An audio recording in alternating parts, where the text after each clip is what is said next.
Assalamualaikum warahmatullahi wabarakatuh. Waalaikumsalam warahmatullahi wabarakatuh. Yang terhormat Kepala SD Negeri 162 Palembang, Ibu CK SPD, dan rekan guru sekalian. Alhamdulillah, segala puji bagi Allah Subhanahu wa taala kita panjatkan karena kehadirannya kita masih bisa berkumpul di ruangan ini dalam keadaan sehat walafiat. Serta salawat dan salam tak lupa kita sampaikan kepada Nabi kita, Nabi Muhammad SAW. Semoga kita mendapatkan syafaatnya di yaumul akhir. Amin ya rabbal alamin. Baik, sebelum kita memulai kegiatan kita pada hari ini, marilah sama-sama kita membaca basmalah. Bismillahirrahmanirrahim. Adapun kegiatan kita pada hari ini, kita menyanyikan lagu Indonesia Raya. Hadirin persilakan berdiri.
Hadirin dipersilakan duduk kembali. Selanjutnya kata sambutan dari Ibu Kepala Sekolah oleh Ibu CK SPD sekaligus membuka kegiatan kita pada hari ini. Kepada Ibu CK SPD kami persilakan.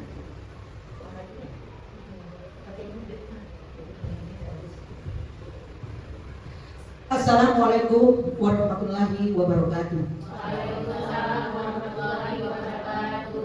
Selamat siang untuk kita semua. Alhamdulillah, puji syukur kita panjatkan kehadiran Allah Subhanahu wa taala. Pada siang ini kita dapat rahmat yang luar biasa, dapat berkumpul di ruangan ini dalam keadaan sehat walafiat, sehingga kita dapat berkumpul di dalam ruangan ini. Adapun tujuan kita berkumpul di ruangan ini adalah untuk pengimbasan pembelajaran mendalam oleh kepala sekolah dan oleh Ibu Tiurida Intika dan Ibu Nurul Kurnia. Karena beberapa hari yang lalu kami bertiga mengikuti pelatihan pelajaran mendalam ini. Pada hari ini kami akan mengimbaskan kepada Bapak dan Ibu guru. Baik, sebelum kita mulai mengikuti pelajaran ini, mari kita sama-sama membaca basmalah. Bismillahirrahmanirrahim. Alhamdulillah, semoga kegiatan kita ini diberkahi dan dirahmati oleh Allah Subhanahu wa taala. Dengan mengucap Bismillahirrahmanirrahim, maka pengimbasan pembelajaran mendalam ini Ibu buka secara resmi.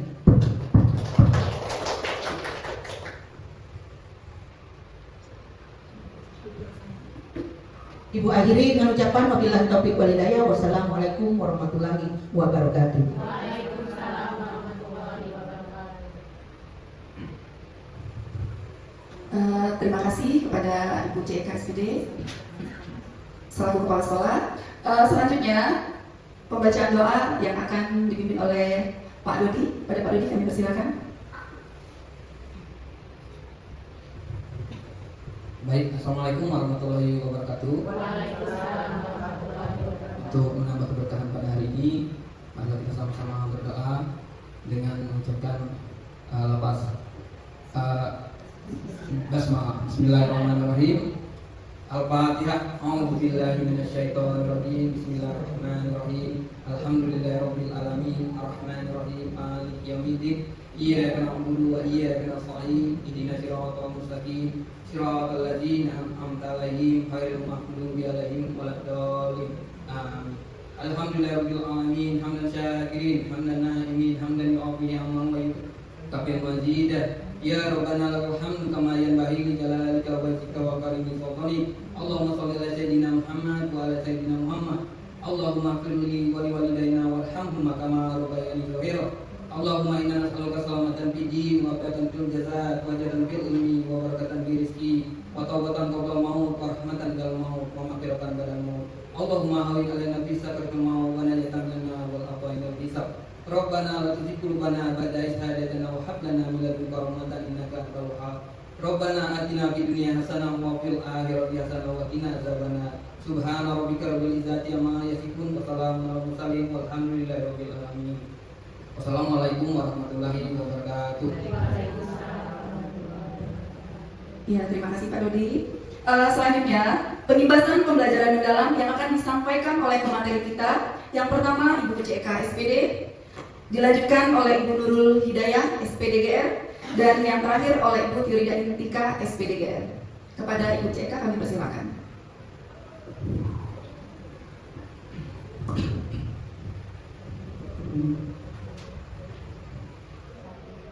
Bismillahirrahmanirrahim. Baik, saya akan presentasi tentang pembelajaran mendalam yang diperoleh selama pelatihan minggu lalu.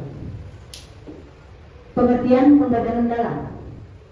Pembelajaran mendalam bukanlah suatu kurikulum, melainkan pendekatan memuliakan dengan prinsip kesadaran, bermakna dan menggembirakan melalui olah pikir, olah hati, olah rasa, dan olahraga untuk mewujudkan 8 profil lulusan. Prinsip pembelajaran mendalam berkesadaran, yaitu pengalaman belajar murid diperoleh dari kesadaran bahwa mereka merupakan pembelajar yang aktif dan mampu meregulasi diri. Kedua, bermakna. Murid dapat mengetahui relevansinya dalam pembelajaran yang mereka dapatkan dalam kehidupan sehari-hari. Menggembirakan. Untuk menciptakan suasana belajar yang positif, yang menantang, termotivasi agar murid merasa dihargai dalam keterlibatan dalam proses pembelajaran. Jadi ini prinsip pembelajaran mendalam. Baik, pengalaman belajar dengan pendekatan mendalam dimulai pada aspek memahami yang relevan dengan taksonomi Bloom, yang ini instruktural dan multistruktural. Kedua, mengaplikasikan dan merefleksi, jadi itu terbagi 3. Selanjutnya pada aspek mengaplikasikan dan berefleksi dimulai dengan aspek relasional dan berpikir abstrak yang mendalam pada taksonomi. Pola pikir bertumbuh, growth mindset. Apa itu PPB? Ini yang banyak keliru. PPB adalah keyakinan bahwa kemampuan dan kecerdasan seseorang dapat dikembangkan melalui usaha belajar dan kesalahan, dan ketekunan bukan sesuatu yang statis atau bawaan. Untuk mencapai PPB itu panjangannya pola pikir bertumbuh. Jadi kita ini diharapkan melaju ke pola pikir bertumbuh, jangan ke mantap di PPT. Ya, kalau PPT itu kan pola pikir tetap, jadi tidak ada keinginan untuk berkembang atau bertumbuh. Nah, yang pola pikir bertumbuh penting karena membantu individu melihat kemampuan mereka sebagai suatu yang dapat dikembangkan, bukan suatu yang tetap. Nah, jadi tidak boleh tetap. Terus dari pola pikir tetap ke pola pikir bertumbuh, kita dapat mengubah pola pikir kita dengan belajar dan secara sadar memiliki untuk meyakini bahwa karakteristik kita tidak ditentukan sebelumnya dan bahwa kita dapat terus berkembang seiring waktu. Nah, ini pola pikir tetap dengan pola pikir bertumbuh. Ini lawannya. pikir berkembang, yakin bahwa kemampuan mereka dapat dikembangkan dan ditingkatkan seiring waktu. Sedangkan orang yang berpola pikir tetap, yakni bahwa kemampuan mereka bersifat bawaan dan tidak dapat diubah. Nah ini yang banyak terjadi pada zaman sekarang. Biarkanlah, yang penting aku ngajar. Nah, tidak mau mencari inovasi baru. Oke, lanjut. Beberapa hal prinsip yang harus dipahami guru dalam hal penerapan pola pikir bertumbuh, yaitu setiap anak itu unik. Mereka memiliki peta jalan belajar yang berbeda satu dengan lainnya. Jadi tidak perlu dibanding-bandingkan. Kedua, kesalahan dalam belajar itu wajar jika dikomunikasikan, diterima dan dicarikan jalan keluar, akan menstimulasi perkembangan otak anak. Tiga, belajar bukan tentang kecepatan, melainkan pemahaman, penerapan, penalaran, serta kemampuan menilai dan berkarya secara mendalam. 4. Ekspektasi guru yang positif terhadap kemampuan murid dan mempengaruhi performa belajar murid tersebut. 5. Pengkondisian lingkungan belajar, fisik dan psikis di sekolah dan rumah akan mempengaruhi pencapaian hasil belajar. Terakhir, apresiasi, pesan atau umpan balik yang dapat akan berpengaruh pada motivasi belajar murid. Nah, ini pembelajaran mendalam, konsep dan kerangkanya dari kementerian ini. Dimensi profil lulusan yang kita ketahui ada 8 ya. Dimensi profil lulusan merupakan fokus profil lulusan yang akan dicapai, yaitu keimanan dan ketakwaan terhadap Tuhan Yang Maha Esa, kewargaan, kreativitas, penalaran kritis, kolaborasi, kemandirian, kesehatan, dan komunikasi. Jadi itulah yang ingin kita capai dari keseluruhan kita lakukan di sekolah ini, menujunya ke 8 profil lulusan itu. Di bawah profil ada prinsip pembelajaran. Prinsip pembelajaran merupakan karakteristik pembelajaran mendalam, yaitu kesadaran, bermakna, mengembirakan. Lalu ada bahasa yang lainnya itu mindful, dan joyful. Nah, kelompok itu namanya joyful. Terus pengalaman belajar. Pengalaman belajar sebagai proses yang dialami peserta didik dalam pembelajaran, yaitu memahami, mengaplikasi, dan merefleksi. Ke bawah lagi kerangka pembelajaran.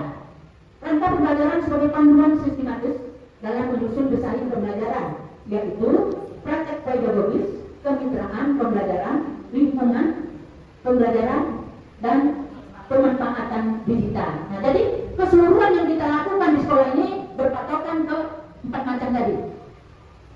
Kalau dipahami rumusnya 8, 3, 3, 4. Itu supaya mudah mengingatkan.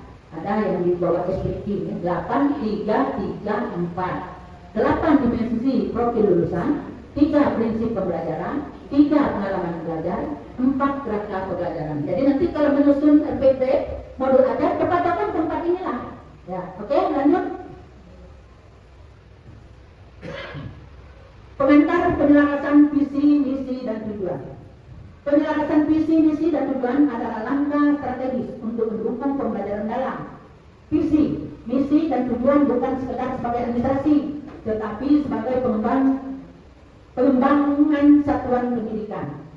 Tujuan utama untuk meningkatkan kualitas pendidikan berbasis eksplorasi, refleksi, kolaborasi, dan inovasi. Agenda pembentangan penyelarasan visi, misi, dan tujuan dengan pembelajaran mendalam.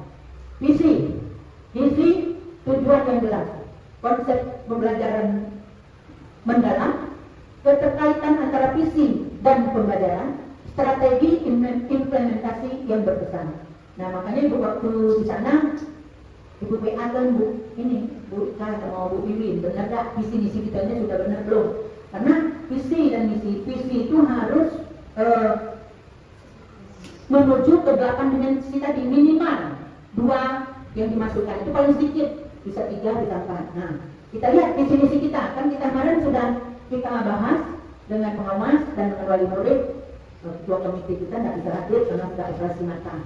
Nah, kita visi-misi ini sambil diteliti juga. Nah ini visi mewujudkan generasi unggul dan cerdas secara intelektual. Coba buka 8 dimensi tadi. Emosional dan spiritual serta peduli terhadap lingkungan. Jadi kita itu yang masuk cuma intelektualnya. Kesehatan di mana? Oh, peduli terhadap lingkungan itu. Lalu yang lain banyak sehat jasmani rohani karena kita diwajibkan salat tiap hari. Lingkungan itu Menyeluruh. Iya, bisa di badan atau di lingkungan. Tapi benar nggak sebenarnya sebenarnya kita lingkungan yang sehat? Cinta lingkungan. Mana? Bisa juga lingkungan menyeluruh. Oke.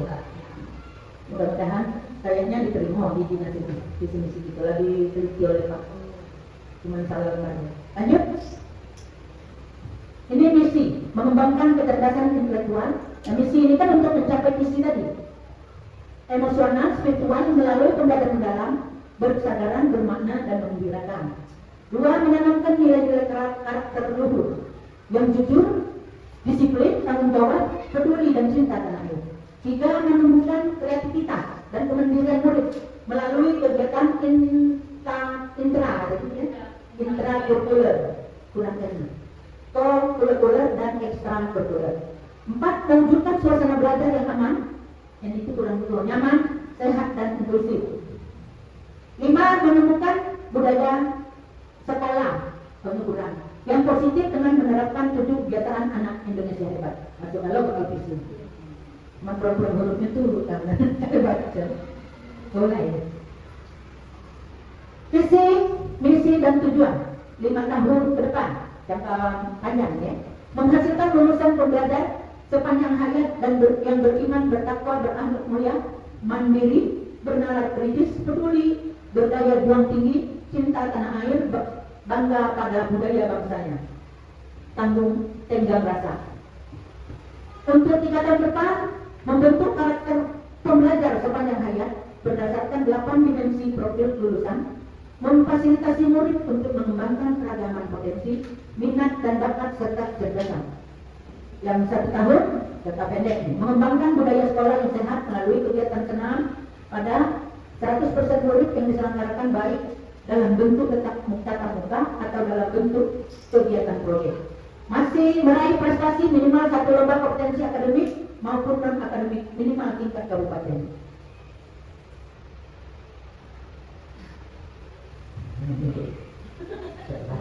Kepemimpinan dan pengelolaan praktik pedagogis kemitraan pembelajaran, penciptaan lingkungan belajar dan pemanfaatan digital. Panduan dalam praktek pedagogis itu model, inquiry, PDBL, study kasus, integrative thinking, design skill, universal design, scope loading, gradual release of responsibility, strategi pembelajaran kooperatif, co-design learning partner, blended learning, online learning, strategi, gaming, coding, Minecraft, add for stories, video conferencing, compress, codes, collaboration tool, diskusi berantai, blog speaking, RPPS, video tutorial, assessment, nah ini assessment, analisis umpan balik, penilaian diri sendiri, penilaian antar teman. Oke. Ini kepemimpinan pengelolaan praktek pedagogis kemitraan pembelajaran, penciptaan lingkungan belajar dan pemanfaatan digital, kemitraan pembelajaran, peran baru siswa, tengahnya kemitraan pembelajaran, peran baru siswa, peran baru guru, peran baru kepala sekolah, peran baru keluarga, peran baru masyarakat. Jadi keterlibatannya menyeluruh. Penyusunan rancangan dan implementasi inquiry kolaboratif secara terstruktur dari assessment, basic design, mensur, reflex and change, implement. Tahapan inquiry kolaboratif. Asas, guru melakukan pemetaan dan identifikasi kesiapan murid, materi pelajaran dan dimensi profil lulusan yang akan didapat. Desain, guru merumuskan rencana pembelajaran dengan mengidentifikasi capaian pembelajaran dan tujuan pembelajaran. Implement, guru menerapkan pembelajaran mendalam dengan langkah-langkah pengalaman belajar mulai dari awal, inti dan penutup, dengan model tahapan memahami, mengaplikasi, dan merefleksi, serta menerapkan prinsip pelajaran.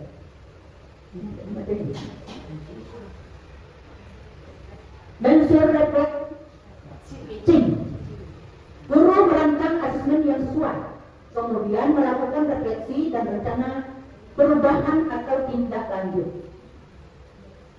Terima kasih. Ya, untuk menambah semangat, mari kita ice breaking terlebih dahulu. Guru dipersilakan berdiri. Kita ikuti.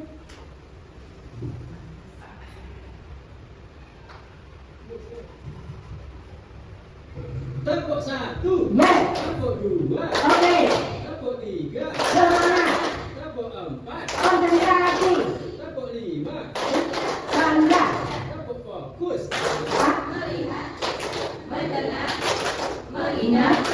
Fokus. Tepuk konsentrasi. Aku konsentrasi karena aku ingin tahu guruku. Aku yang mendengarkan dia. Oke. Terima kasih. Baik, kita duduk kembali. Ya. Terima kasih pada Ibu CK SPD. Selanjutnya kita ke pemateri kedua, Ibu Nurul Hidayah, SPDGR. Kepada Ibu Nurul Hidayah kami persilakan. Berdiri untuk ekspliking sejenak, merilekskan pikiran kita.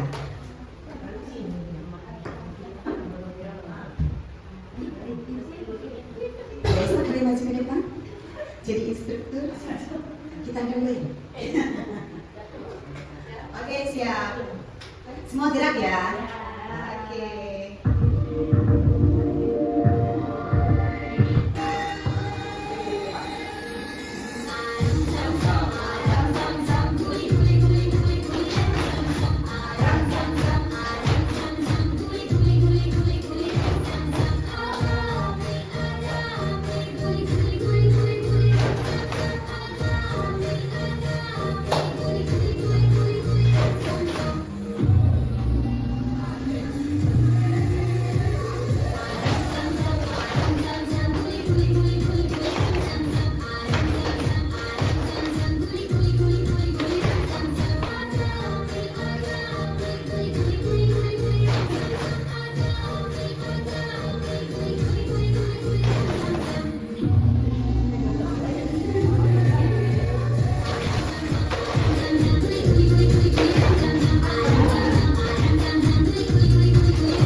Tepuk tangan dulu untuk semua.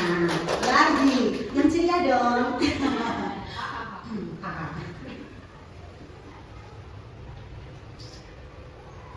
Assalamualaikum warahmatullahi wabarakatuh. Kegiatan hari ini, materi yang kedua itu akan saya sampaikan tentang pola pikir berkembang atau growth mindset yang ada kaitannya dengan yang disampaikan tadi. Apa yang disampaikan tadi? Siapa yang tahu? Pembelajaran mendalam. Ada kaitannya.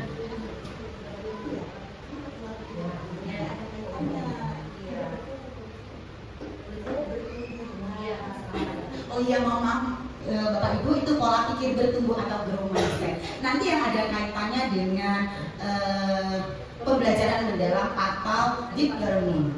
Next, Ibu Indah. Itu anak kelas 1 loh, yang ada bunga-bunganya. Sebelum kita lanjutkan materi, saya ingin bertanya dulu nih kepada Bapak Ibu. Sebatas mana sih pengetahuan Bapak Ibu tentang deep learning? Satu kata aja, siapa yang bisa? Bermakna. Oke, apa Ibu Rani? Ibu Rani? Bermakna. Iya, bisa kita tepuk jempol tuh Ibu Rani? Tepuk jempol. Jempol kanan, jempol kiri, 2 jempol. Ibu Rani hebat. Oke, refleksi yang kedua. Bapak Ibu, bagaimana sih pembelajaran mendalam yang sudah Ibu Bapak ketahui? Ada yang bisa? Ibu Esa mungkin? Gambaran yang seperti apa kalau diimplementasikan dalam pembelajaran Ibu Esa?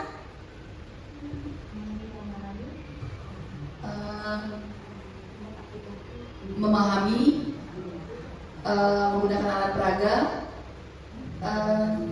apa lagi ya? Mungkin yang lain mungkin bisa menambahkan. Oh, Bu Esa luar biasa. Tangan dulu untuk Bu Esa. Next. Sebentar ya Ibu Linda. Pembelajaran mendalam itu, ini saya implementasikan di pembelajaran pada saat kita menggunakan alat peraga. Contohnya itu yang ada di foto menggunakan kincir angka. Artinya anak bisa menghitung dari 1 sampai 10 menggunakan kincir angka yang mereka buat. Next, Ibu Linda. Nah, apa itu growth mindset? Growth mindset kira-kira ada yang pernah dengar nggak Bapak Ibu? Growth mindset. Nah, mungkin lupa aja ya Bapak Ibu ya. Growth mindset itu adalah pola pikir bertumbuh. Apa itu maksudnya pola pikir bertumbuh? Keyakinan atau kemampuan, kecerdasan yang ada pada diri kita dengan cara berlatih, dengan cara pengalaman, kemudian pengetahuan yang kita ada itu dikembangkan. Nah, pola pikir atau mindset itu fondasi utamanya adalah tindakan atau hasil yang kita dapat nantinya.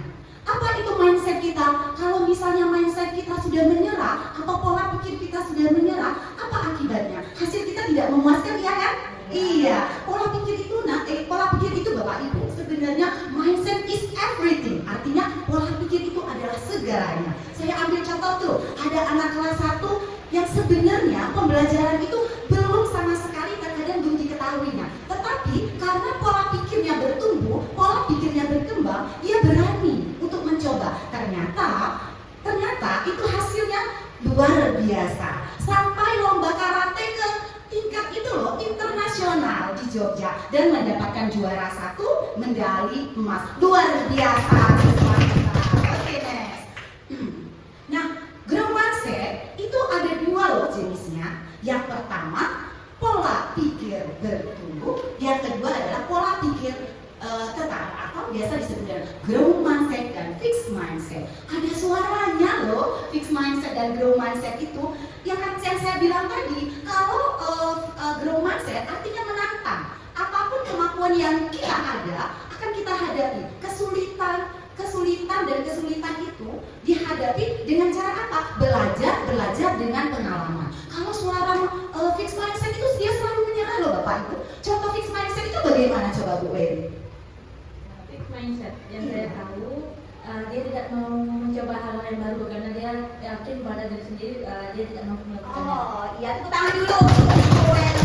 Artinya, growth mindset dan fixed mindset itu berlawanan. Kalau misalnya ada di diri kita, growth mindset luar biasa hasilnya ya Ibu Weli ya. Tetapi berbeda dengan fixed mindset, menganggap diri kita tidak mampu. Wah, kalau misalnya kita implementasikan pada pembelajaran, Bu, saya belum belajar itu loh Bu, saya nggak bisa. Tetapi dia belum mencoba. Nah, mungkin kita sebagai guru itu memberikan motivasi kepada siswa. Bagaimana sih nak? Kok tidak bisa? Coba kalian coba. Coba lagi, belajar lagi. Itu namanya pola pikir bertumbuh. Next Ibu Linda. Nah, mengapa sih penting pola pikir bertumbuh itu atau growth mindset itu? Yang pertama bisa baca Bu Jerni. Pertama adalah membantu anak untuk tidak takut gagal. Terima kasih Bu Jerni. Artinya anak tidak takut untuk gagal. Contohnya seperti ini. Kalau saya hadapi di kelas 1, saya implementasikan aktivitasnya. Anak-anak itu awalnya belum kenal loh A, B, C, D dan seterusnya. Tetapi karena mereka diajarkan growth mindset atau pola pikir bertumbuh,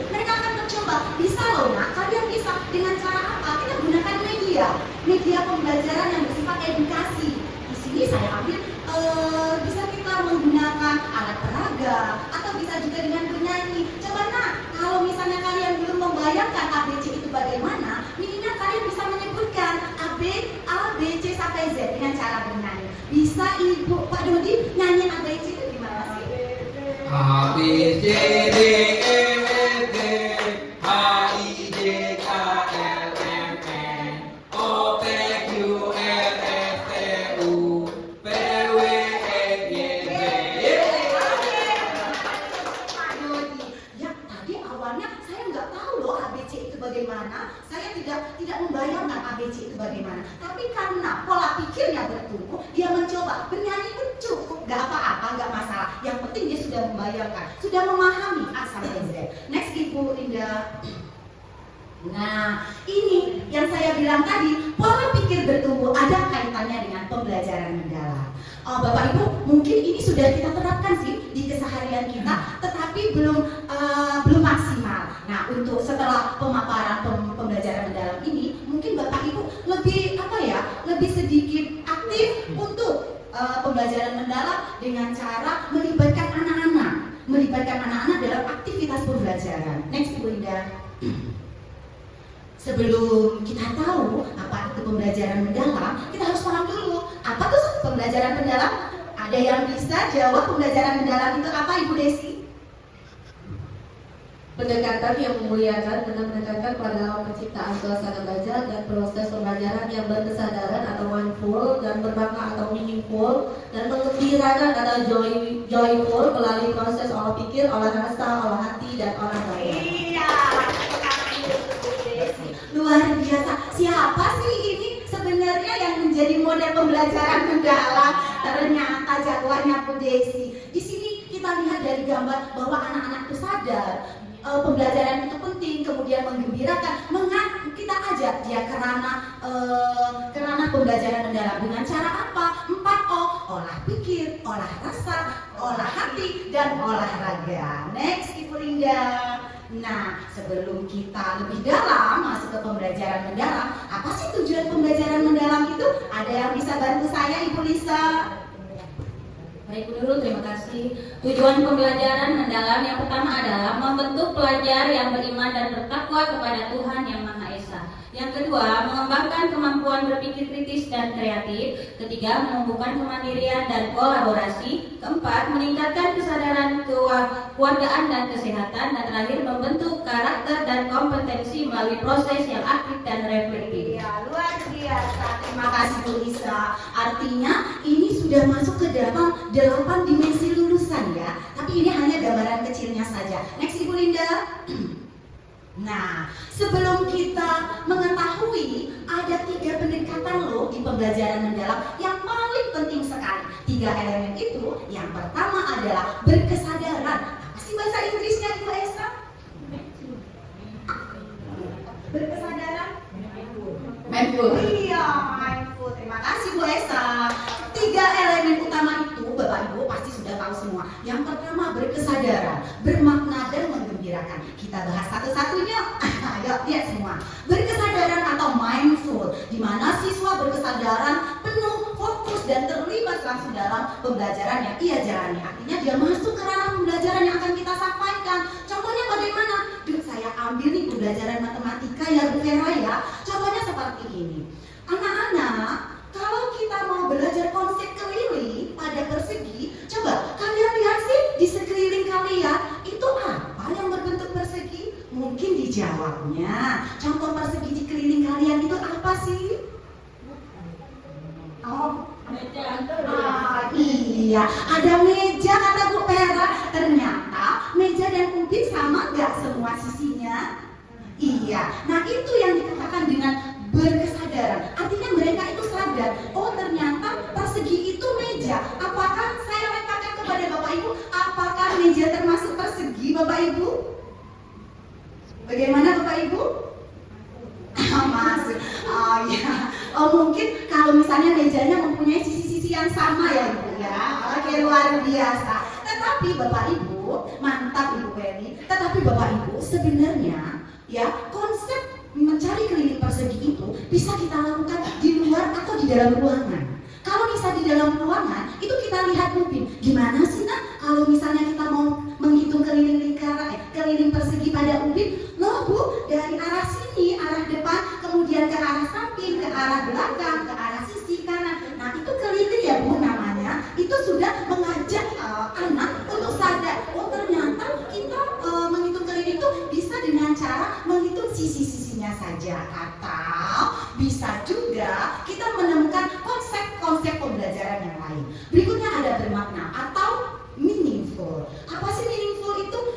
Kita terapkan kepada konteks yang relevan atau konteks nyata yang biasa dia pegang, benda konkret atau yang biasa dia sentuh, biasa dia lihat. Kalau kita implementasikan pada kehidupan sehari-hari, nah kita hari ini mau belajar bangun ruang sisi datar. Bisa kalian bayangkan nggak sih bangun ruang sisi datar itu yang bagaimana? Dari situ mereka bisa melihat, oh bisa saya bayangkan sih, berarti permukaannya datar, kemudian mempunyai ruangan. Kalau di rumah saya Bu, mungkin ada yang tunjuk tangan, bangun ruang sisi datar itu saya Bu, ada yang bisa jawab apa ya? Bangun ruang sisi datar itu Ibu Rani? Iya, ada kubus. Kubus itu seperti apa sih Bu Eli? Kubus itu seperti apa? Oh seperti jendela, kotak seperti kotak susu Bu Eli. Kalau jendela itu bangun datar persegi panjang. Nah, artinya yang saya sampaikan belum bermakna ya Pak Okta. Oke, nggak apa-apa. Luar biasa untuk Ibu Eli. Tepuk tangan semuanya. Terus yang ketiga adalah menggembirakan. Ya, Bapak Ibu, bayangkan saja kalau misalnya kita belajar hanya terpaku menyampaikan materi. Bagaimana sih perasaan Bapak Ibu kalau saya di depan sini hanya menyampaikan saja materi? Pasti Bapak Ibu ngantuk ya. Iya, tidak semangat. Nah, dari deep learning ini Bapak Ibu, elemen yang harus kita capai itu menggembirakan atau joyful. Ajak anak-anak itu beraktivitas, meluapkan emosi positifnya, kemudian mengeluarkan rasa ingin tahunya. Dengan cara apa? Boleh kita menggunakan game edukatif. Game edukatif itu kalau misalnya dalam pembelajaran matematika, mohon maaf ya, matematika terus, nggak apa-apa, nggak masalah ya.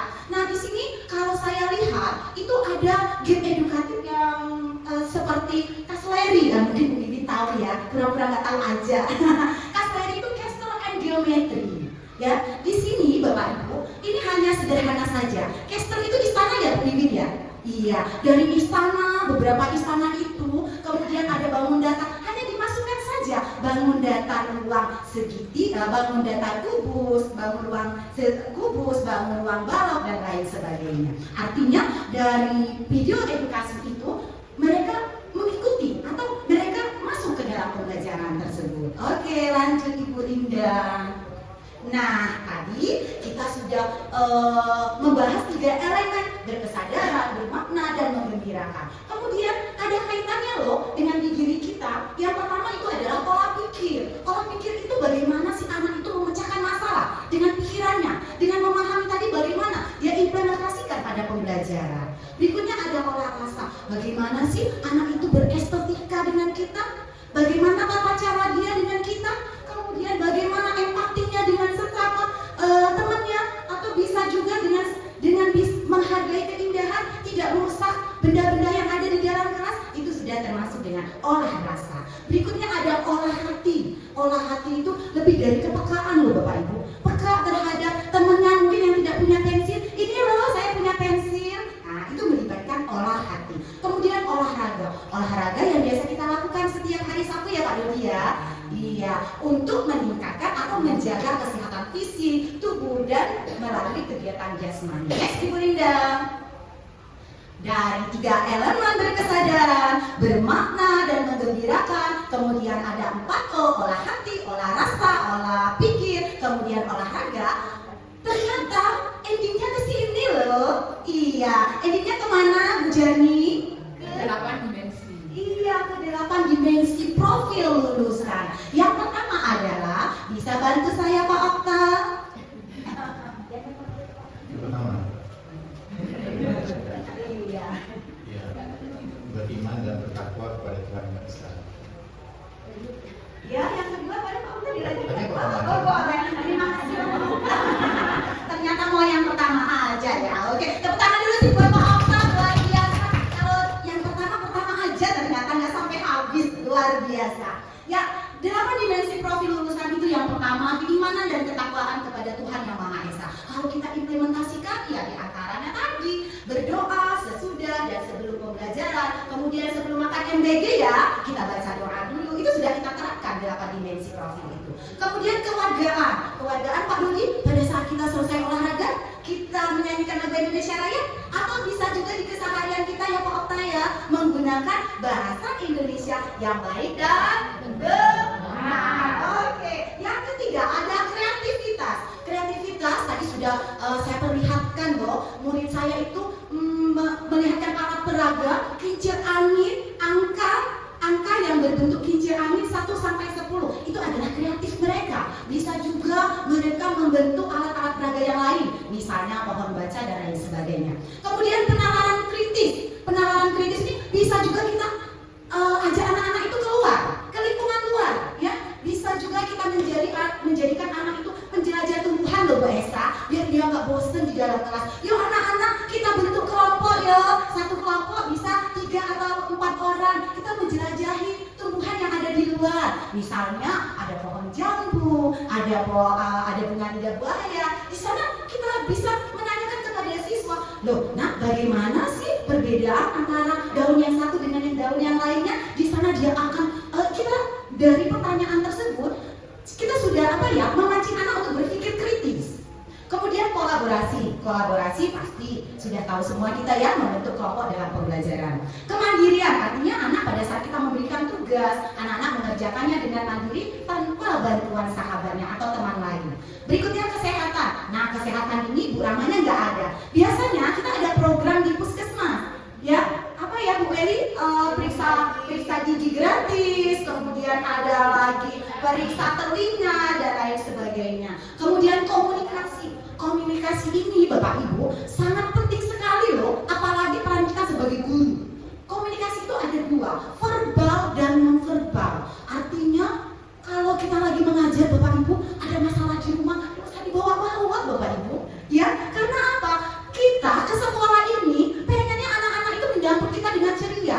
Bagaimana kita bisa tersenyum, anak-anak bisa tersenyum, bisa gembira kalau dari wajah, dari suara kita atau dari mimik bahasa tubuh kita sudah tidak memungkinkan anak untuk menyapa kita. Bagaimana pembelajaran bisa tercapai? Itu tidak mungkin. Artinya dari diri kita untuk tadi pola pikir mindset kita harus bertumbuh. Jika saya ada masalah, datang ke sekolah bersemangat untuk memberikan pembelajaran. Oke, next, Ibu Indah.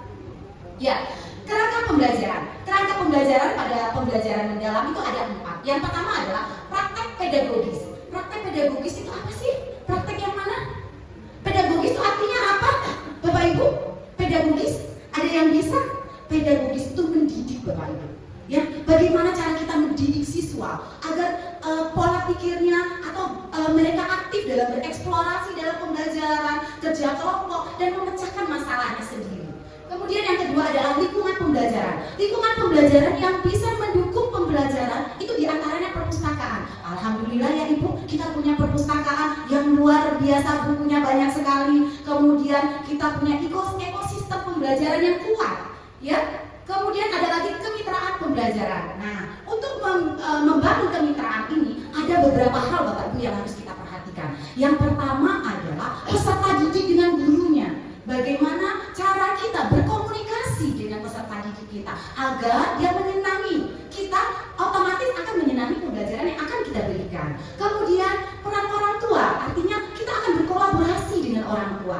Kalau dulu itu kita biasa buat paguyuban ya, paguyuban antara orang tua dan guru. Kemudian komunitas untuk menciptakan ekosistem belajar yang kuat. Kita ada apa ya, KKG ya, Ibu Ika ya? Iya, KKG itu termasuk kemitraan loh dalam pembelajaran. Kalau di SMP itu ada NGMP. Bisa juga kolaborasi antar teman, sesama guru, memecahkan masalah. Itu juga termasuk kemitraan dalam pembelajaran. Berikutnya yang keempat ada pemanfaatan digital. Luar biasa, ini pasti sudah semua semua pemanfaatan digital ya Ibu Wiwin ya, Ibu Linda. Kalau saya sering lihat di daring kemarin Ibu Eka, luar biasa ini ibu-ibu menggunakan pemanfaatan digital. Menggunakan apa Ibu Linda, bisa bisa disampaikan? Terima kasih Bu Nurul. Pada saat daring kemarin Bu Linda gunain Z-Quiz namanya. Nah, jadi dia itu berbasis game. Nanti dia bermain. Kita bisa lihat dari gurunya, bisa lihat. Nanti ada peringkatnya Bu Nurul. Pada saat mereka menjalankan gamenya, itu nanti ada soal yang akan dijawab. Nanti langsung dijawab. Nanti ada peringkatnya. Siapa yang satu, siapa yang kedua. Dan ada soal yang salah itu yang gimana. Jadi Z-Quiz itu cocok untuk pembelajaran interaktif. Iya, alhamdulillah. Tepuk jempol dulu loh. Yang luar biasa. Tepuk jempol. Jempol kanan, jempol kiri, dua jempol. Ibu Linda luar biasa. Iya, di antaranya tadi bisa dalam bentuk permainan atau video edukasi. Artinya kita memberikan atau memperkaya materi yang akan kita sampaikan. Next Ibu Linda, berikutnya.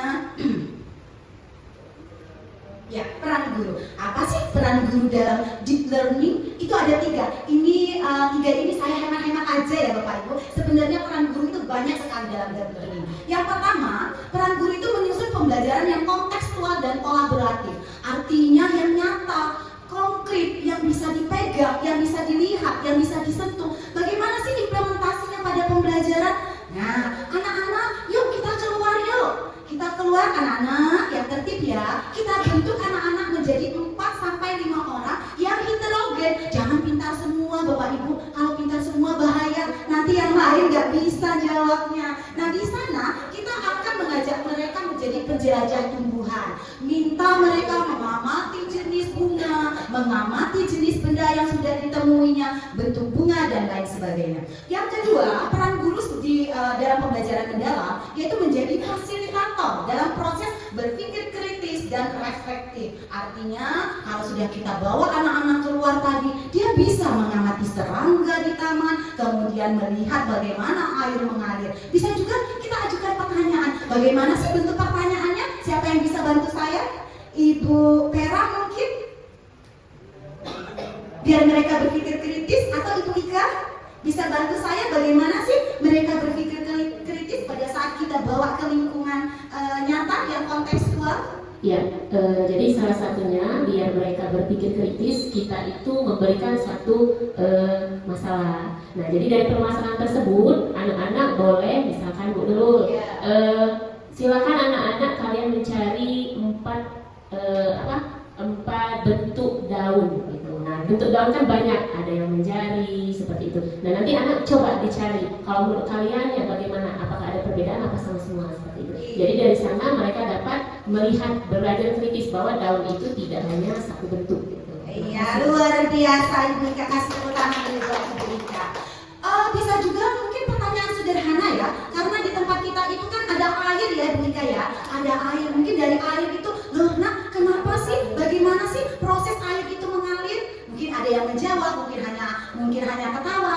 Pasti di antara mereka ada yang berpikir kritis. Oh, air mengalir ini ternyata dari tempat yang tinggi ke tempat yang rendah. Artinya mereka sudah berpikir kritis dengan cara berkolaborasi. Berikutnya, menumbuhkan lingkungan belajar yang inspiratif dan aman. Wah, ini pasti sudah ada semua ya. Ada pojok baca, kemudian ada alat peraga. Itu semua membuat kita inspiratif loh. Inspiratif. Bisa juga dengan motivasi-motivasi. Ya, motivasi seperti apa ya? Membaca 1 halaman 1.000.000 pengalaman. Nah, itu inspiratif ya bagi mereka. Apa? Di mana sih letak inspiratifnya Ibu Jarmi?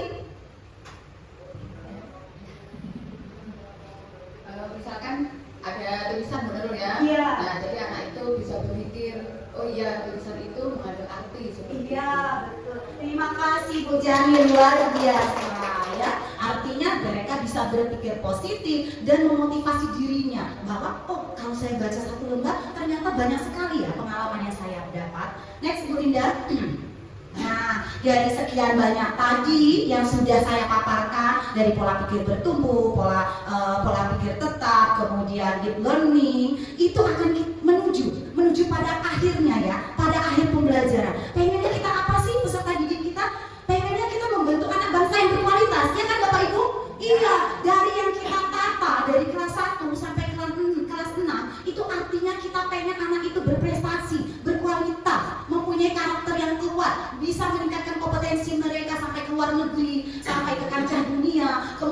bisa membentuk mereka lulusan yang bersaing dan berakar pada nilai luhur kebudayaan kita. Next, Bu Linda. Iya, terima kasih untuk semua. Nah, terima kasih ya. Ini Bapak Ibu, ini loh murid-murid saya yang ada di kelas 1, luar biasa mereka ini. Dia menerapkan 3 pembelajaran bermakna, berkesadaran, dan menggembirakan. Bapak Ibu lihat sendiri, mereka dengan gembira, dengan semangat menyambut gurunya, menyambut materi yang akan disampaikan. Luar biasa. Terima kasih Bapak Ibu yang saya sampaikan. Itu saja yang bisa saya paparkan. Mohon maaf atas segala kekurangan. Terima kasih. Wassalamualaikum warahmatullahi wabarakatuh. Penuh semangat sekali ya Ibu Nurul Hidayah. Boleh tepuk tangan sekali lagi? Iya. Terima kasih Ibu Nurul Hidayah. Selanjutnya pemateri ketiga kita Ibu Yurida Indika SPDG. Pada Ibu silakan. Iya, terima kasih Bu Esa. Ya luar biasa ya Bu Nurul dan Ibu CK penyampaiannya. Ya mungkin kalau saya lebih ke spesifik ya, jadi saya lebih ke perencanaan, rencana pembelajaran mendalam. Bagaimana cara nanti kita untuk mengaplikasikannya.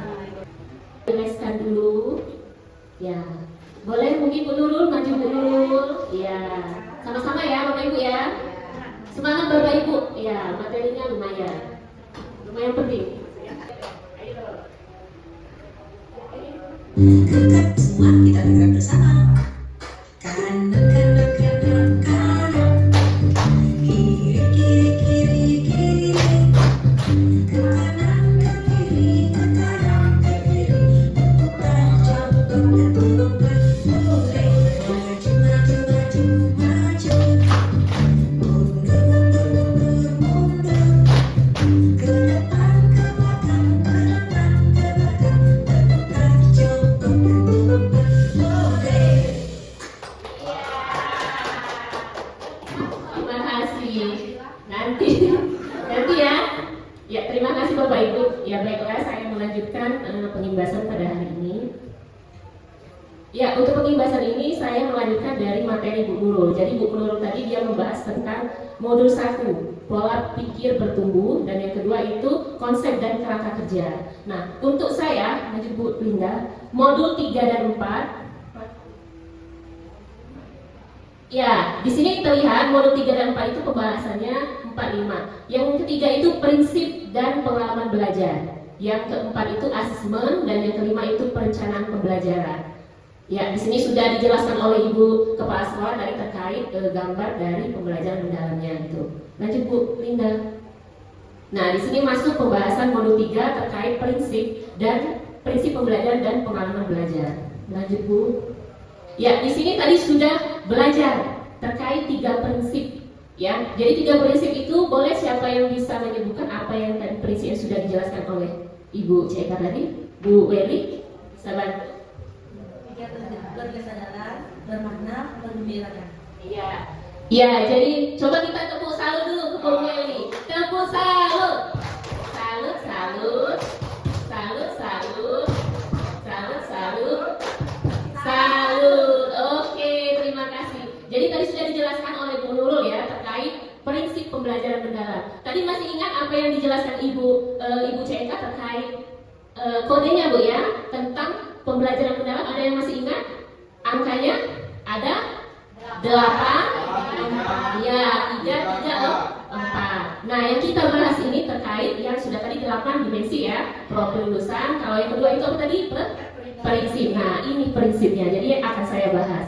Jadi prinsip ini merupakan landasan yang menjadi landasan penting untuk memastikan bahwa proses belajar itu berjalan dengan efektif. Ya Bapak Ibu ya. Jadi dengan kita menggunakan 3 prinsip ini, kita harapkan tujuan pembelajaran yang akan kita berikan itu berjalan dengan baik gitu. Nah lanjut Bu Linda. Nah, di sini sudah tadi dijelaskan, sudah dicontohkan oleh Bu Nurul ya terkait prinsip pembelajaran. Yang pertama berkesadaran. Boleh dibantu Ibu Jami dibaca? Berkesadaran merupakan pengalaman pelajar penyuntan didik yang diperoleh ketika mereka memiliki kesadaran untuk menjadi pembelajar yang aktif dan mampu meregulasi diri. Peserta didik memahami tujuan pembelajaran, bermotivasi secara interaktif untuk belajar, serta aktif mengembangkan strategi belajar untuk mencapai tujuan. Iya, oke, terima kasih pada Bu Jani. Jadi kesadaran tadi sama seperti Bu Nurul ya. Jadi bahwa anak itu diajarkan bahwa mereka itu sadar akan belajarnya, bukan ngantuk. Seperti dijelaskan Bu Nurul ya. Kalau misalkan Ibu Tio misalkan berdiri di sini hanya menjelaskan tidak ada yang namanya motivasi, apresiasi, itu biasanya ngantuk gitu ya Bapak Ibu ya. Selanjutnya yang bermakna, boleh Ibu Rani minta bantu? Bermakna ialah pembelajaran yang terjadi ketika peserta didik dapat menerapkan pengetahuannya secara kontekstual. Proses pembelajaran peserta didik tidak hanya sebatas memahami informasi, menguasai konsep, namun berorientasi pada kemampuan mengimplementasikan pengetahuan. Terima kasih kepada Ibu Rani, luar biasa. Oke, bermakna tadi sudah dijelaskan Ibu Nurul terkait contohnya. Nah, di sini saya mengalami sendiri. Jadi bermakna itu bukan hanya belajar, tapi dia juga memahami. Beda ya, hanya belajar dengan memahami itu. Nah, apa yang saya rasakan? Waktu saya SMP saya belajar tentang pertumbuhan dan perkembangan biji kecambah, tempat terang dan tempat gelap. Nah, itu saya pelajari. Bagaimana bermaknanya? Saya menjadi guru, saya ajarkan kepada anak saya cara saya belajar waktu saya SMP. Itu artinya saya memahami pembelajaran dari yang sudah diberikan oleh guru saya dulu, seperti itu. Nah, mungkin Bapak Ibu mungkin ada pembelajaran yang dulu yang masih ingat, yang sampai sekarang itu, oh saya pernah belajar ini dan saya mau terapkan di sekolah atau di anak gitu. Boleh Bu Weli, Bu Lisa, ada nggak pengalaman yang bermakna dulu waktu belajar, waktu masih sekolah atau kuliah yang bisa diterapkan kepada anak kita?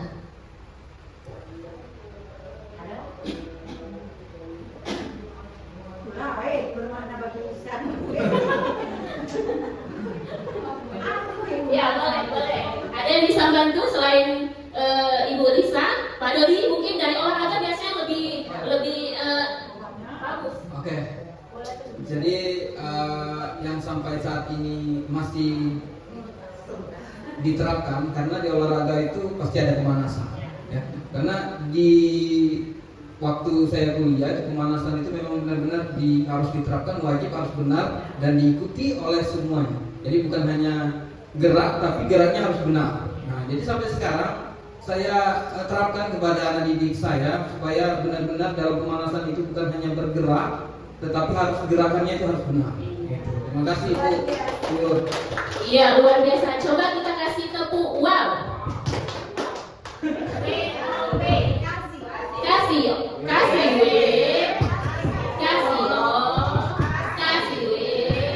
wow, keren. Iya, oke.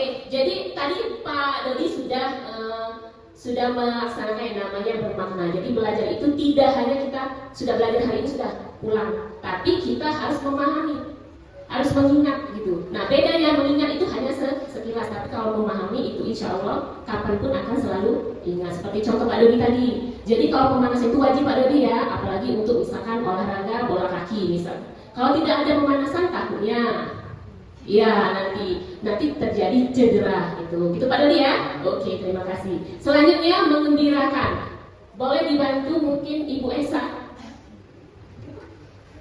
Mengembirakan. Jadi bukan hanya kalau kayak saya di kelas 1, jadi misalnya mau mengenalkan huruf, misalnya huruf A itu diimbangi dengan kata-kata A untuk apel, apalagi A untuk ayam, I untuk ikan, nah seperti itu. Jadi mereka bukan hanya huruf A, B, tapi misalnya sambil diajak bermain sehingga mereka gembira. Jadi lebih mengingat mereka. Itu saja, terima kasih. Ya, terima kasih kepada Ibu Esa. Ya, jadi ya bertepuk tangan dulu Bapak Ibu. Iya. Jadi kalau mengembirakan itu sebisa mungkin kita sebagai guru itu harus memberikan suasana belajar yang mengembirakan. Jangan yang bosan. Jadi apa yang terjadi kalau bosan? Banyak yang terjadi. Ya, ada nggak Bu Jami siswanya yang bosan di kelas Bu Jami? Tidak ada. Oke, berarti Bu Jami sudah melaksanakan proses pembelajaran dengan mengembirakan. Alhamdulillah. Lanjut Bu Binda. Ya, jadi di sini ada penerapan prinsip pembelajaran mendalam. Ya, jadi yang pertama kalau kesadaran itu dia kenyamanan peserta didik dalam belajar. Jadi kalau kesadaran itu Artinya siswa itu harus merasa nyaman dulu di kelas. Sebelum belajar itu harus kita lihat apakah nyaman dia gitu. Kalau panas kita belikan pasal gitu ya. Mungkin ya. Jadi mencari bagaimana caranya untuk anak sadar akan belajar itu. Jadi jangan cuma mengajar saja, tapi dia harus diberi kesadaran gitu. Nah di sini ada sudah fokus, konsentrasi, perhatian. Terus kelihatan nggak Bapak Ibu? Enggak ya? Iya. Kelihatan Pak? Oh tidak. Ya mohon maaf ya Bapak Ibu ya. Iya. Seharusnya aktif ini ya Pak ya. Ya. Oke di sini ada kesadaran terhadap proses berpikir. Lanjut ke kesempatan peserta didik untuk menentukan pilihan dan memilih alasan atas pilihannya. Nah ini boleh dilihat. Nah selanjutnya untuk yang bermakna. Jadi bermakna tadi sudah dijelaskan ya. Jadi kita sebagai guru itu harus melaksanakan pembelajaran yang bermakna. Jadi jangan cuma belajar. Nah besok belajar apa? Ada anak itu yang mungkin karena dia merasa bosan, jadi tidak memaknai dari pembelajaran tersebut. Ya, jadi dikaitkan dengan pengalaman sebelumnya. Apakah tadi sudah Pak Dodi sudah ya? Ya, mungkin Bu Lisa juga sudah melaksanakan, tapi tadi mungkin lupa gitu Bu Lisa ya. Oke, selanjutnya mengembirakan. Jadi lingkungan pembelajaran yang interaktif, aktivitas pembelajaran yang menarik, minat dan rasa ingin tahu. Nah, sebisa mungkin Bapak Ibu untuk mengembirakan anak itu kita harus memberikan pembelajaran yang menumbuhkan rasa ingin tahu, gitu. Ya, kalau sebenarnya pembelajaran mendalam ini sudah pernah kita lakukan, biasa sudah. Kalau dulu kita belajar itu CBSA Bu ya, Bu Rani ya, ada juga Pakem, ada juga Paikem. Kalau yang di kurikulum 2013 itu ada Paikem, pembelajaran aktif, interaktif, kreatif dan menyenangkan. Oke, lanjut Bu Linda. Nah, di sini tadi sudah dijelaskan Ibu Nurul ya. Nah, di sini ada pertanyaan. Jadi untuk membuat pembelajaran mendalam sebagai solusi itu, yang pertama kita harus memiliki kesadaran ya dari prinsip pembelajaran, dari kesadaran, bermakna dan juga mengembirakan. Akan tetapi sebelum mewujudkan kepada anak terkait delapan profil lulusan dimensi ini, kita harus memiliki olah hati, olah pikir, olah rasa dan olah raga. Coba ada yang tahu nggak kalau ini pendekatan humanis ini pilar dari siapa? Tokohnya ada nggak? Ada yang tahu 4 pilar ini? Ya, jadi 4 pilar ini dari Ki Hajar Dewantara. Ya, Bapak Ibu ya. Jadi kalau misalnya nanti kita belajar apa sih, dari mana sih olah pikir gitu. Jadi dari gagasan beliau bahwa dalam pembelajaran itu konsepnya itu harus memiliki 4 pilar tersebut. Oke. Lanjut Bu Linda. Nah, di sini sudah dijelaskan sedetail mungkin tadi oleh Ibu Nurul ya terkait olah pikir, olah hati, olah rasa dan olahraga. Oke, lanjut Bu Linda. Ya, sebenarnya materi saya ini sudah dijelaskan oleh Ibu Kepala Sekolah dan juga Ibu Nurul ya terkait materi saya. Oke, di sini masuk ke pengalaman belajar. Kalau tadi prinsip pembelajaran mendalam, ini masuk ke pengalaman belajar. Jadi dalam pembelajaran mendalam ini memberikan pengalaman belajar kepada peserta didik dengan memahami, mohon maaf ini salah ya Bapak Ibu ya, memahami, mengaplikasi dan merefleksi. Ya Bapak Ibu ya, dari 8 tadi. Jadi ya kerangkanya gitu. Oh ini bukan Bu, ini pengalaman belajar. Kalau kerangka itu ada 4. Ya, jadi 8 itu yang dimensi, 3-nya itu prinsip, 3-nya lagi itu pengalaman belajar, yang keempatnya baru ke kerangka pembelajaran gitu. Nah, jadi dari pengalaman belajar ini diciptakan proses yang dialami individu dalam memperoleh pengetahuan, keterampilan, sikap ataupun nilai. Jadi pengalaman ini terjadi biasanya di mana? Ibu Rani? Di dalam kelas. Selain dalam kelas ada lagi apa lagi? Pengalaman mungkin di lingkungan rumah atau lingkungan sekolah atau tempat tinggal. Ya, jadi kalau untuk pengalaman belajar itu tidak harus di sekolah saja, tapi di rumah juga bisa menjadi pengalaman belajar gitu. Iya, tempat les dengan Bu Jarmi ya, apalagi Bu Jarmi? Ya, sebenarnya pengalaman belajar itu bukan hanya untuk di sekolah saja, di kehidupan pun juga ada pengalaman belajar, itu ya. Jadi kalau misalkan di sekolah itu kita belajar dulu baru ujian. Kalau di kehidupan ujian dulu baru belajar. Iya, di semua tempat itu sekolah. Bagus Bu Rani. Oke, terima kasih Bu Rani. Lanjut.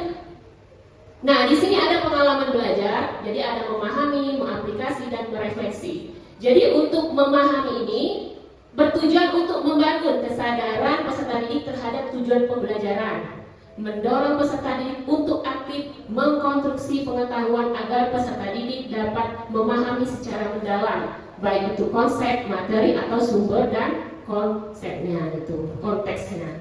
Selanjutnya mengaplikasikan itu artinya dari kita memahami, kita mengaplikasi. Jadi sudah dia paham tentang materi yang sudah kita pelajari, alangkah baiknya kita melaksanakan atau mengaplikasi. Jadi pembelajaran itu menjadi apa prinsip tadi?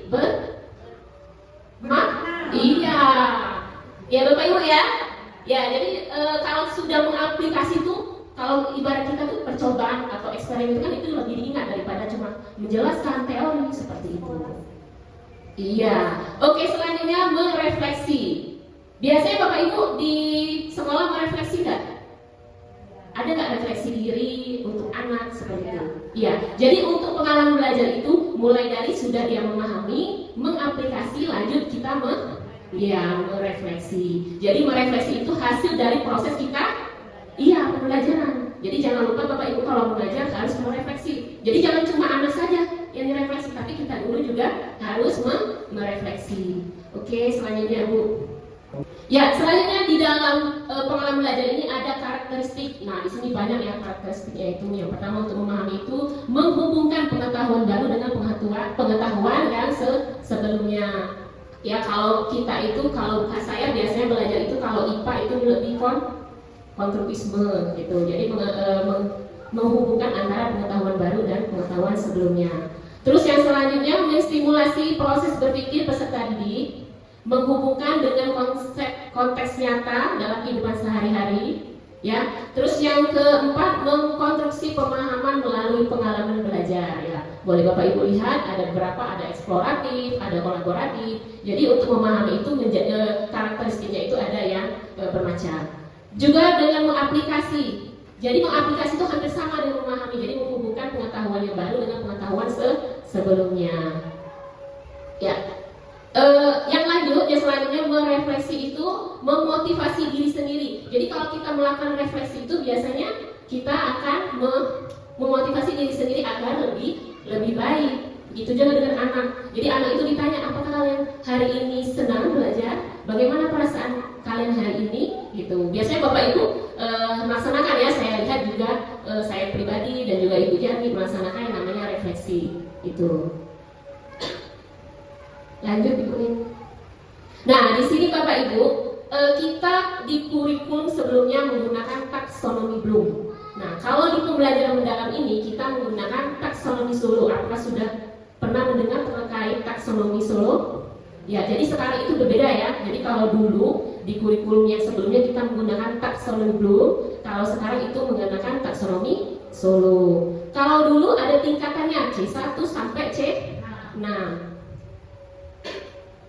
Ya, jadi pengalaman belajar itu merupakan aktivitas yang diberikan guru dalam pembelajaran mendalam yang berkaitan dengan taksonomi Solo. Jadi taksonomi Solo ini digunakan untuk kerangka berpikir, yang dirancang untuk mengevaluasi dan memahami. Jadi Bapak Ibu kan kalau kita biasanya tujuan pembelajaran ada rumusnya ya. Boleh Ibu Linda, rumusnya apa saja Bu Linda? A, B, C, D. Ya. Boleh siapa yang bisa membantu ABCD itu apa saja? Ya, jadi kalau kita merumuskan tujuan pembelajaran itu jangan kita cuma anak peserta didik bisa enggak, tapi ada rumusnya. A, B, C, D. Apa sih A? Audiens. Siapa sih audiensnya? Kalau kita ngajar siswa peserta didik. Selanjutnya B, ya Bu Linda ya. Behavior. Apa behavior? Kemampuan. Jadi kemampuan itu bagaimana sih anak bisa menyebutkan, memahami, ya gitu ya.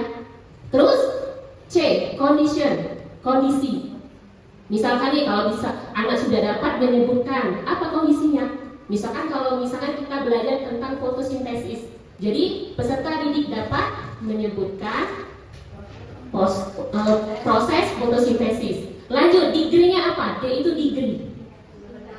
Iya, dengan benar, dengan tepat. Jadi bukan kita membuat tujuan saja, tapi ada rumusnya. Itu ya. Nah, itu kalau misalkan di kurikulum sebelumnya kita menggunakan taksonomi belum ya, bisa menyebutkan, terus mengidentifikasi, menganalisis, tapi kita sekarang menggunakan taksonomi solo. Ya Bapak Ibu ya.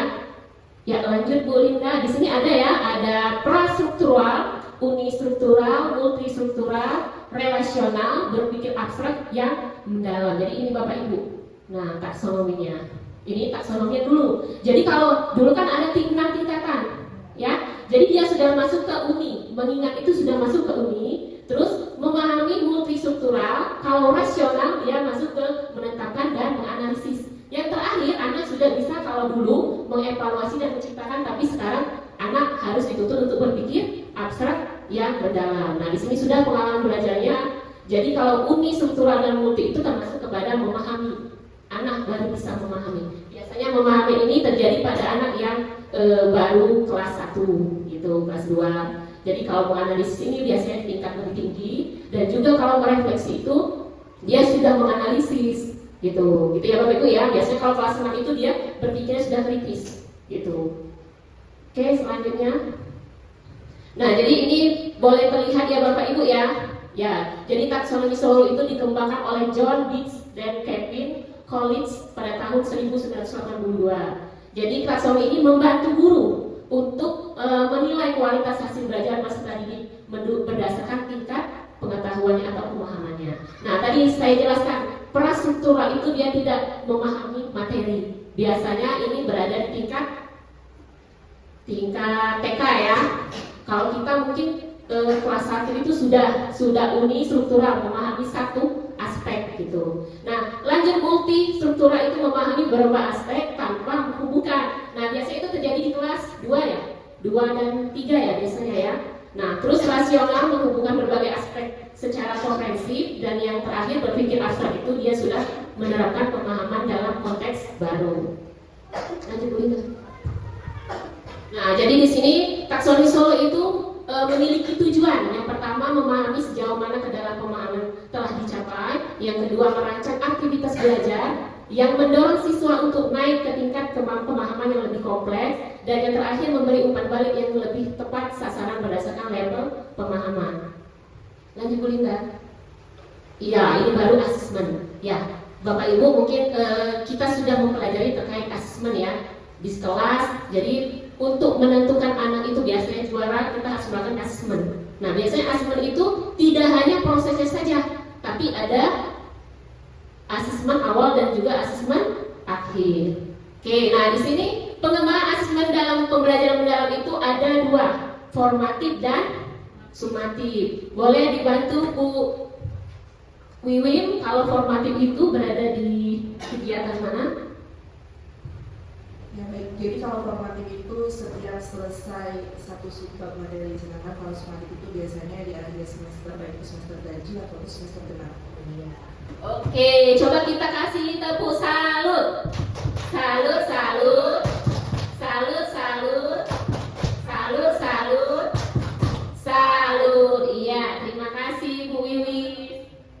Ya, jadi formatif dan sumatif tadi sudah dijelaskan Bu Wiwin. Ya, jadi formatif itu biasanya berada pada asesmen awal. Biasanya asesmen awal itu berada di mana? Tadi, kalau Ibu Nurul tadi apa? Refleksi awal ya Bu Nurul ya. Jadi mengetahui. Kalau kita itu pertanyaan formatif Bapak Ibu. Ya, jadi jangan sampai kalau kita mengajar itu tidak ada pertanyaan formatif gitu. Yang selanjutnya formatif itu pada proses pembelajaran. Jadi pada saat kita belajar itu ada yang namanya penilaian formatif. Biasanya kalau diskusi itu penilaian apa yang dilakukan? Formatif apa? Kalau kita diskusi, apa Bu Weli?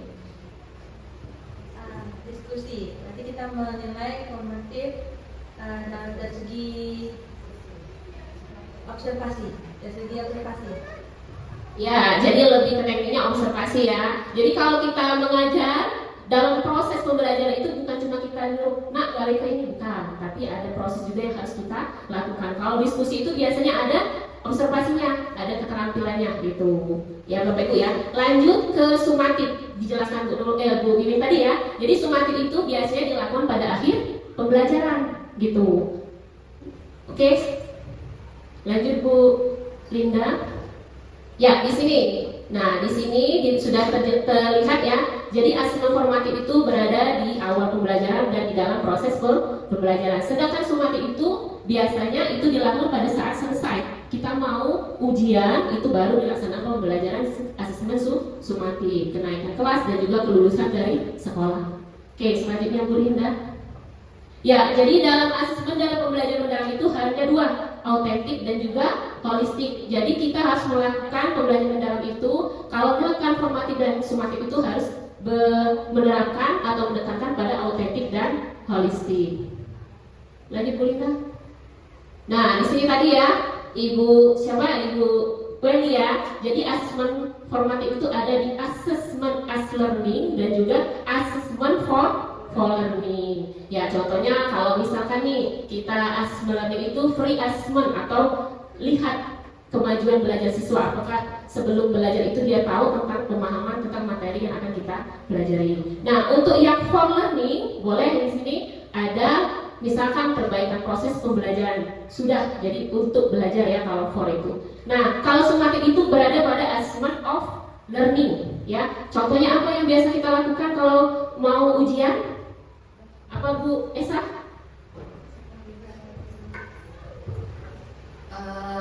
Tes tertulis ya. Ya, jadi kalau biasanya kita menggunakan apa yang serentak itu biasanya satu sekolah itu serentak ya. Biasanya menggunakan tes, ujian tertulis. Apakah ada yang observasi? Ada yang wawancara? Tidak ada. Mungkin ada tapi jarang digunakan. Kalau kita sekolah itu menggunakan yang tertulis.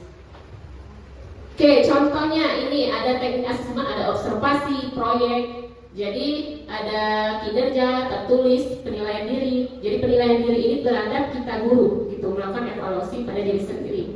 Nah, pilihan antar teman ini bisa juga guru dan juga anak. Jadi anak itu bukan guru saja yang menilai, siswa atau temannya juga bisa menjadi penilai gitu dalam observasi. Oke, selanjutnya Bu. Nah, jadi untuk melakukan asesmen itu ada juga yang namanya umpan balik, Bapak Ibu. Boleh dilihat tingkatannya ada 5. Yang pertama, klarifikasi. Tujuannya itu kita melakukan klarifikasi apakah anak ini sudah paham dengan materi yang kita berikan, ya. Jadi yang selanjutnya menilai. Nah, memberikan komentar. Nilai itu bisa berupa komentar atau kekuatan. Yang selanjutnya perhatian. Perhatian ini diberikan komentar jika hasilnya tersebut kurang baik, boleh perhatian. Misalkan nih sudah bagus prakaryanya tapi boleh diperbaiki, mungkin seperti A, B, C agar lebih bagus. Jadi kita ada perhatian gitu. Selanjutnya saran. Saran itu sama seperti perhatian tapi lebih spesifik lagi. Saran itu mungkin kita bukan hanya dikasih secara verbal tapi juga diberikan secara nyata, contoh seperti itu. Oke, selanjutnya apresiasi. Ya, apresiasi ini biasanya ujian. Jadi kalau Bapak Ibu ngajar itu anak baiknya diberi ujian. Jadi anak itu memiliki motivasi yang saya diberikan apresiasi, berarti ibunya senang. Tapi kalau dia belajar, bisa kita diam saja ya mungkin merasa tidak ada apresiasi. Oke, selanjutnya. Nah, di sini yang penting Bapak Ibu ya, terakhir modul 5 rencana pembelajaran mendalam. Kalau dulu di kurikulum 2013 itu RPP. Kalau dia di kurikulum Merdeka itu iya, modul ajar. Kalau dia pembelajaran mendalam itu RPM, rencana pembelajaran mendalam. Ya, Bapak Ibu ya. Nah, di sini sudah dijelaskan Ibu CK tadi ya terkait rencana pembelajaran yang tadi ya kerangka. Jadi ada rumus 8334 yang terakhir kerangkanya. Jadi ada identifikasi, ada desain pembelajaran, asesmen dan juga pengalaman belajar. Nah, ketiga kerangka ini harus ada di dalam RPM Bapak Ibu. Itu. Jadi sebenarnya RPP modul aja tidak ada yang mutlak, tidak ada yang seperti ini loh harus benar enggak. Tapi kita kerangka ini strukturnya ada 4 ini, identifikasi, desain, kemitraan, asesmen dan juga pengalaman belajar. Lanjut Bu Linda. Nah, tadi sudah ya terkait pedagogis, desain pembelajarannya, kemitraan pembelajaran, lingkungan pembelajaran dan pemanfaatan digital. Tadi sudah dijelaskan Bu Linda, mungkin kita sudah langsung laksanakan ini. Kemarin saya lihat ada yang mengupload foto seperti Bu Jami ya, itu sudah memanfaatkan digital. Ya, sudah memanfaatkan digital, sudah menggunakan HP untuk mengedit foto biar terlihat lebih bagus gitu. Ya, kemitraan ini tadi dijelaskan Bu Nurul, jadi terkait yang KHG ya, paguyuban. Nah, biasanya kemitraan ini bukan hanya di paguyuban saja. Kalau misalkan ya kita ada kantin bisa masuk kepada kemitraan seperti itu. Lanjut Bu Linda. Nah, di sini Bapak Ibu, proses penyusunan rencana pembelajaran. Ya, sekarang ini kita menggunakan yang namanya capaian pembelajaran. Jadi capaian pembelajaran itu untuk menyusun perencanaan pembelajaran itu harus kita menganalisis dulu terkait capaian pembelajaran. Yang kedua, menyusun tujuan pembelajaran dan alurnya. Nah, tujuan TP dan ATP itu apakah sama? Ibu Weli? ATP, TP dan ATP Berbeda. berbedanya di mana Bu Weli? Kalau ATP, TP tujuan pembelajaran, yang kedua kan pada itu ATP, alur tujuan pembelajaran. Kalau tujuan pembelajaran itu keseluruhan yang untuk pembelajaran. Kalau ATP itu berarti dia per tema.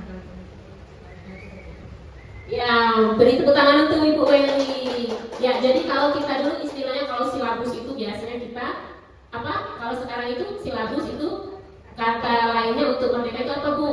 Bu Linda? ATP juga, alur tujuan pembelajaran. Jadi kalau dulu Bu Weli kita melakukan yang namanya silabus. Nah, sekarang berubah namanya ATP itu. Gitu Bu Weli ya? Iya. Terima kasih Bu Linda atas penjelasannya. Lanjut.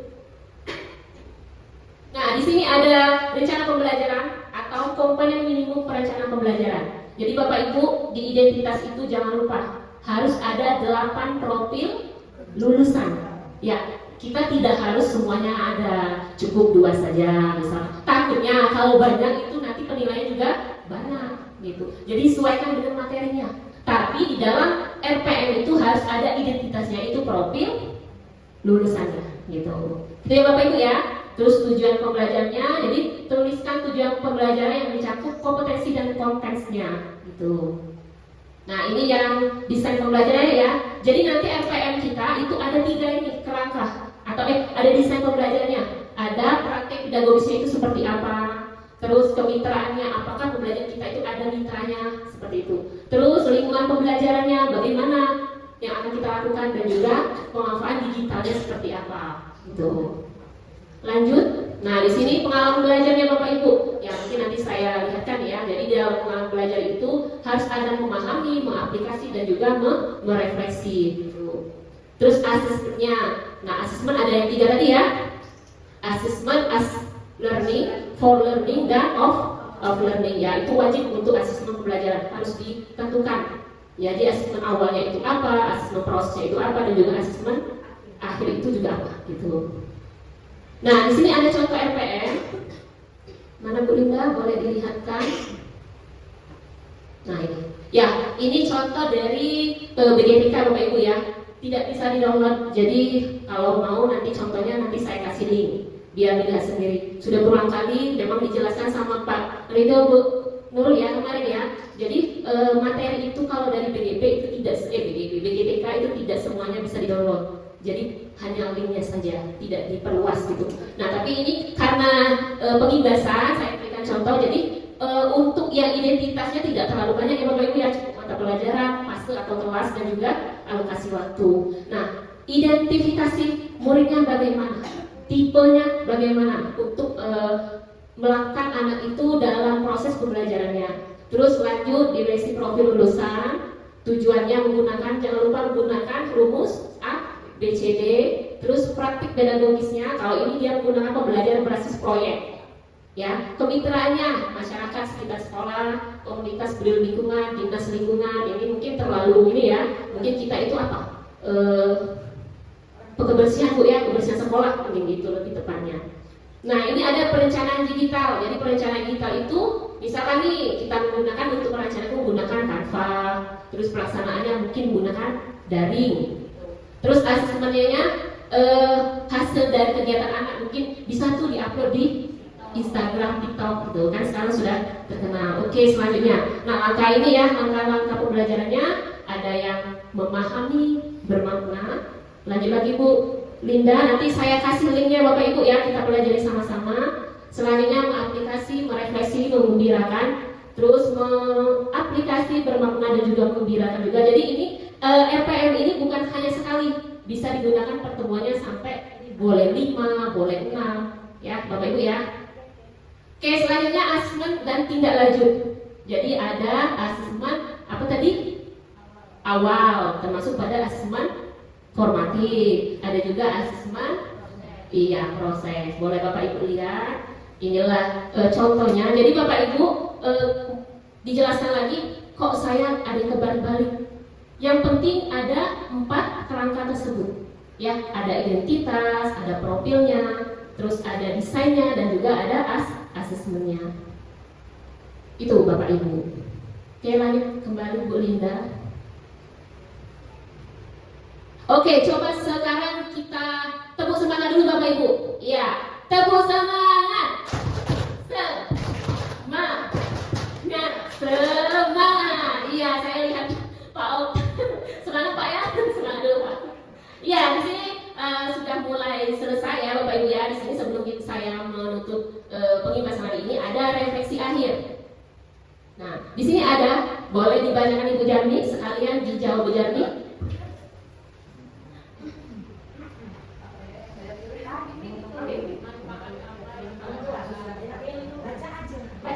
Saya adalah nomor 2, hal apa? Manfaat apa yang dirasakan setelah mempelajari materi ini dan bagaimana perubahan yang terjadi pada diri Anda? Dijawab Desi, Bu.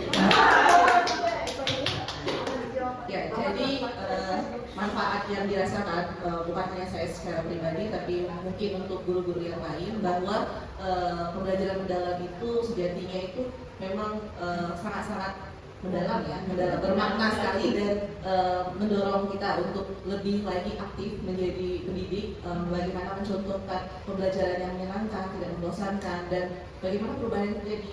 Mungkin yang awalnya kita tahunya modul ajar itu kan pakai profil pelajar Pancasila, sedangkan ketika di RPM atau rencana pembelajaran mendalam ini kita menggunakan yang namanya 8 dimensi profil lulusan. Nah, jadi itu yang terasa sekali, yang sangat perbedaan perubahannya yang harus kita terapkan di dalam perencanaannya. Iya, terima kasih kepada Ibu ini. Coba kita kasih dulu, kasih wow, tepuk wow, oke. Kasih W, kasih O, kasih W, wow, keren. Oke, selanjutnya mungkin nomor 2, Bapak, Pak Okta, bisa dibantu Pak Okta refleksi akhirnya. Baru apa yang Anda dapatkan dan ingin dilanjutkan dalam praktik pengajaran Anda?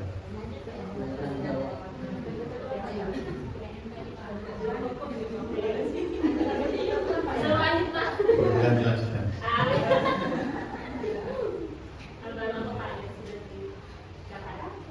Jadi kita mengajak anak-anak untuk berpikir aktif lah, menemukan sesuatu. Jadi juga nggak statis, ada hal-hal baru yang mungkin ditemukan baik oleh anak maupun oleh guru, dan itu bisa dimanfaatkan dalam hidup sehari-hari. Kadang-kadang anak itu nggak mau belajar, contohnya nggak mau menghitung, nggak mau jumlah, tapi ketika kita kasih tahu bahwa nanti ini berguna buat hidupmu nanti pada waktu kerja apa saja pasti butuh mengali, bagi tambah kurang, mungkin anak-anak akan lebih semangat untuk belajar matematika karena ada maknanya, bisa diterapkan dalam hidupnya sehari-hari. Ya, untuk masa depan dia kalau tidak bekerja gitu. Ya, terima kasih. Coba kita tepuk salut. Salut. Oke, terima kasih Pak Okta. Selanjutnya Linda. Ya, mungkin itu saja Bapak Ibu pemaparan atau pengimbasan kami pada hari ini. Oke, saya selanjutnya berikan kepada Ibu Nurul. Baik, terima kasih kepada ibu pemateri kita yang sangat luar biasa. Kita sampai pada akhir kegiatan. Bapak Ibu, marilah kita tutup kegiatan kita hari ini dengan membaca lafaz hamdalah. Alhamdulillahirabbil alamin. Semoga acara ini, kegiatan ini bermanfaat bagi kita semua ke depannya. Terima kasih Bapak Ibu. Saya selaku pembawa acara, kalau ada kata yang salah saya mohon maaf, dan kepada Allah saya mohon ampun. Saya akhiri, wabillahi taufiq wal hidayah. Wassalamualaikum warahmatullahi wabarakatuh.